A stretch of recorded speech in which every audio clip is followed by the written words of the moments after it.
You're listening to Snippets from the Summit with your host, Scott McKay. Oh, how's it going, gentlemen? This is your main man, Scott McKay from X&Y Communications, coming at you once again with another snippet from the summit as part of the Mountaintop podcast.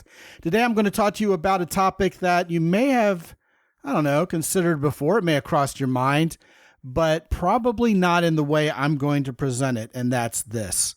I think we as men have this image of the kind of guy a woman is going to be attracted to, and usually we're not that guy, so we're thinking, well, at best I'm going to get whatever women I have to settle for, at least until that alpha guy shows up and takes even that woman from me. Well, gentlemen, that couldn't be further from the truth. We've already documented on this podcast before about how women don't like men who are prettier than they are, and oftentimes don't trust those pretty boy types of guys because they think they're going to be real self-absorbed and douchey and stuff like that. Well, not only do most really beautiful, wonderful, sweet, kind-hearted women who are a lot of fun to hang out with and are even good in bed, often usually find themselves attracted to and ultimately stay with a guy who's not that Hollywood leading man. There're just not all that many of those guys out there running around to begin with. You got to remember there's also only so many high school and college and NFL quarterback types of guys out there also. Well, why do I bring that up? Well, because that's another stereotype of the kind of guy girls tend to go for. I think all of us kind of have the image from high school, or even what we were told about other high schools maybe, that the guy who's the quarterback of the varsity football team is the one who gets all the women. Well, interestingly enough, I don't know if you're like me, but back when I was in high school, the guy who was the quarterback of the football team, I don't even really remember him ever having a girlfriend. But then again, in Baltimore County, Maryland, high school football isn't what it is in rural Pennsylvania or, well, here in the entire state of Texas. But I don't want to digress too far.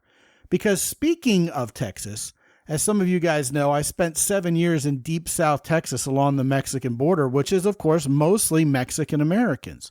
And yeah, football's kind of a thing all over Texas, but I noticed something really amazing about high school dynamics when I was in South Texas. And I learned this by working with high schools and hearing from the teachers and the administrators who lived there, and maybe even seeing it happen before my very eyes at a few social events. But here's a fun fact that I'm not sure you guys even could really have known at all unless you come from deep South Texas or maybe Southern Arizona or California. But do you know who the guy is who all the girls just are breathless over with attraction in high schools in deep South Texas? Well, guess who it is? It's the lead singer of the mariachi band at the high school. The guy who can kind of just belt out those suave Don Juan songs in Spanish to all the ladies dressed up just so. Oh my goodness. That's the guy all the girls want in high schools in South Texas.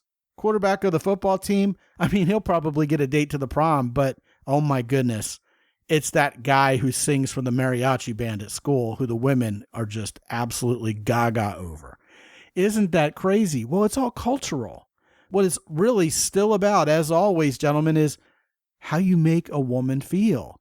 And when that kid who can sing mariachi at the high school level makes a woman feel so romantic and like he's so masculine and such a potentially wonderful lover at age 16 or 17, well, what he's doing is he's letting his masculinity do the heavy lifting, just in a completely different cultural set of circumstances, or trappings, if you will, than most American boys would have been enculturated to even think about.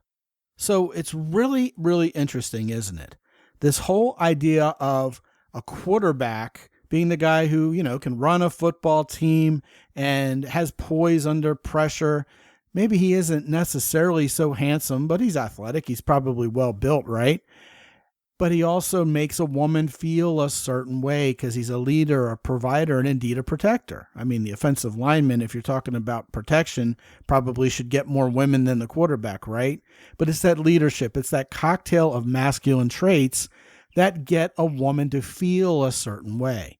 So, gentlemen, remember always, whether you're quarterbacking a football team, whether you're singing for a mariachi band in South Texas or Mexico somewhere, or doing anything else in this life, making a woman feel safe and comfortable and protected is what's going to turn them on. How you do that, how you get that accomplished can happen any number of ways, and that's up to you. But you got to keep first things first, because that's how masculinity is hardwired to ignite femininity. Want to talk about this or anything else? Scott at mountaintoppodcast.com. Be good out there. As always, visit mountaintoppodcast.com for more.